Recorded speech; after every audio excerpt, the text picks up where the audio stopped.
Paano nga ba malaman kung ang taong may inggit sa'yo? Isa na rin po ito sa magiging sign sa mga taong ganon sa'yo. Yung sa paningin nilang hindi ka talaga magaling o hindi maganda ang mga ginagawa mo. Lahat ng magandang bagay sa buhay mo, sabihin nilang pangit o hindi maganda.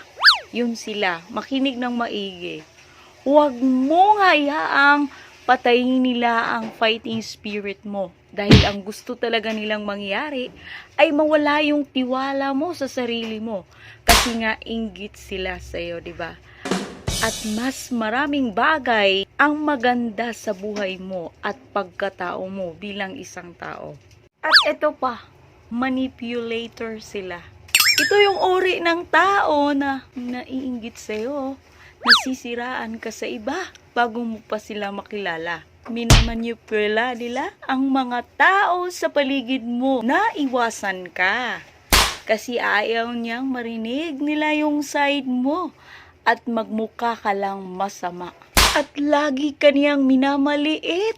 Ito yung mga taong naiinggit sa'yo. At natutuwa kapag nakita nilang nasasaktan o nahihirapan ka. Ayaw ka niyang i-acknowledge at gusto nilang maramdaman mo na mas magaling siya sa'yo. Pero deep inside, ginagawa lang niya na para gumanda yung pakiramdam niya sa sarili niya. Lagi ka niyang pinag-iinitan. Ito yung mga taong nainggit sa buhay mo kasi hindi talaga sila masaya sa buhay nila. Ito lang masasabi ko, ngitian mo lang sila, tawanan mo lang sila. Kahit anong mangyari, never manalo ang hate kapag gagamitan mo sila ng love.